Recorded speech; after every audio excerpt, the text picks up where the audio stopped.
Shalom kekasih Tuhan, selamat pagi. Firman Tuhan di dalam kitab Amsal pasal 27, ayat yang kelima sampai dengan ayat yang keenam berkata, "Lebih baik teguran yang nyata-nyata daripada kasih yang tersembunyi.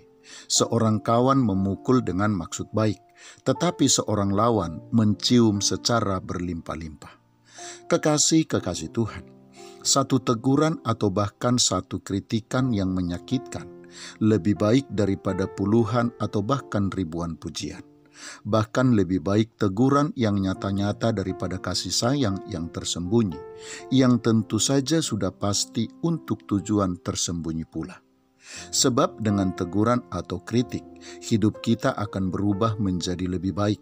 Dengan adanya teguran apalagi kritik, kita akan disadarkan bahwa masih ada yang salah atau paling tidak masih ada yang belum sempurna di dalam diri dan hidup kita. Ketika kita dikritik dan ditegur, hal itu hendak menunjukkan bahwa masih ada yang kurang tepat dan yang harus kita perbaiki di dalam kehidupan kita.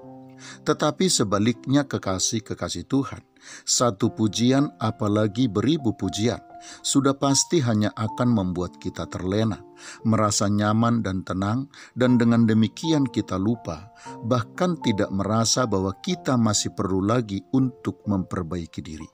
Jika kita sudah termakan pujian, maka kita akan menjadi tidak sadar dengan keadaan dan keberadaan kita yang sebenarnya.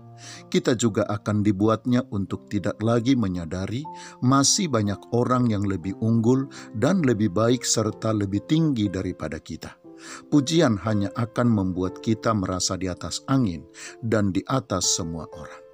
Kekasih Tuhan, ayat bacaan kita pagi ini hendak mengingatkan kita agar menyikapi pujian dan teguran dengan baik dengan menempatkannya di tempat yang tepat di dalam hidup kita, di mana kita diminta agar jangan pernah mengabaikannya bila kita ingin memiliki hidup dengan kualitas yang baik.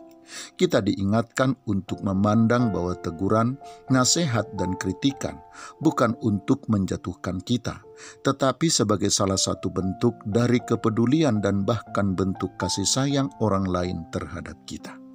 Selanjutnya kekasih Tuhan, ayat bacaan kita ini juga hendak mengingatkan kita untuk menjadi teman yang baik atau menjadi teman bertumbuh yang baik bagi sahabat-sahabat kita.